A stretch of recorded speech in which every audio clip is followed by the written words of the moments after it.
ॐ सहनाववतु सहनौ भुनक्तु सह वीर्यं करवावहै तेजस्विनावधीतमस्तु मा विद्विषावहै। ॐ शान्तिः शान्तिः शान्तिः। हरि ओम। तो विभिन्न प्रकार के यज्ञों के बारे में बताने के बाद अब भगवान ये कह रहे हैं कि यज्ञ शिष्टामृत भुजो यान्ति ब्रह्म सनातनम नायम लोको अस्ति यज्ञ से कुतो अन्य कुरु सत्तम।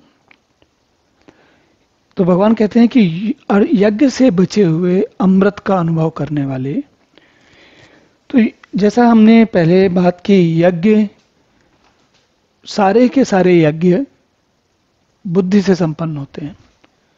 हर यज्ञ शब्द जो है वो बुद्धि के कार्यकलापों के लिए ही लगता है। अब बुद्धि किस प्रकार का व्यवहार कर रही है और किस दिशा में पहले जा रही है, उस पर आधारित है कि आप के साधक किस यज्ञ का भागी बनता है, किस यज्ञ में भाग लेता है।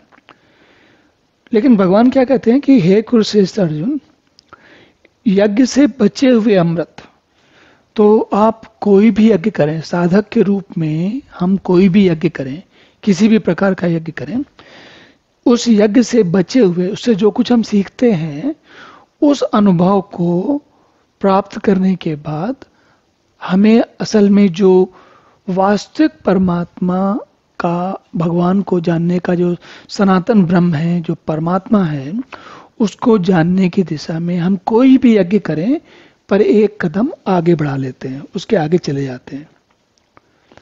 यज्ञ किसी भी प्रकार का हो, चाहे वो प्राणों को साधने का हो, या हठ योग करने का हो, या फिर तीर्थों को करने का हो, या श्रोत्रेंद्रियों का श्रवण करके और मनन करके और संगीत के साथ संगीतमय होके, लहरी होके, किसी भी यज्ञ से आप आगे बढ़े हैं।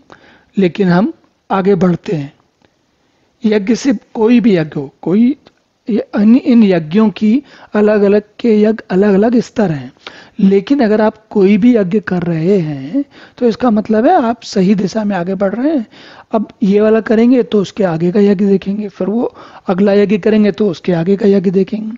मतलब यज्ञ कोई भी हो, आप सनातन परम ब्रह्म परमात्मा की प्राप्त करने की दिशा में आगे बढ़ रहे हैं। तो भगवान ये कह रहे हैं यज्ञ शिष्टामृत भुजो,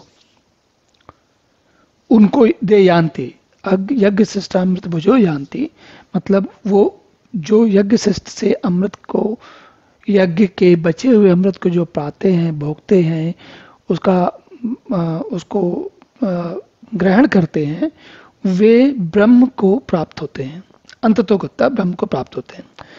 अब इसके बाद अगली लाइन में, अगली पंक्ति में भगवान असली बात बताते हैं। क्या कहते हैं?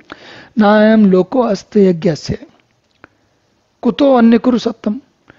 तो जो कोई भी यज्ञ नहीं करते, जो चार वाक सिद्धांत पर चलते हैं, जो इसी जीवन को आनंद और केवल भोगों में लगाए रहते हैं, जो किसी प्रकार से कोई ऐसा भी यज्ञ नहीं करते, उनके लिए भगवान कह रहे हैं कि उनके लिए कोई आशा की किरण नहीं है। क्योंकि वो उनके लिए और इसलिए नहीं है क्योंकि होता क्या है कि जीवन के जो भी अनुभव हों, जो भी काम हम करें, हर एक में कुछ कभी ऊपर नीचे, कभी अच्छा लगता है, कभी कठिनाई होती है, कभी फिर आनंद आता है, कभी फिर कठिनाई होती है।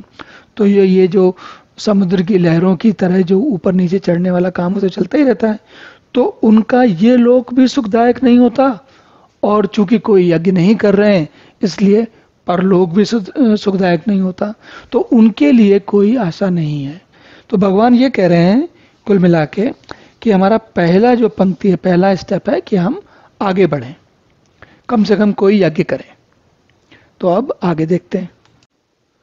ओम पूर्णमदः पूर्णमिदं पूर्णात् पूर्णमुदच्यते पूर्णस्य पूर्णमादाय पूर्णमेवावशिष्यते। ओम शांति शांति शांति।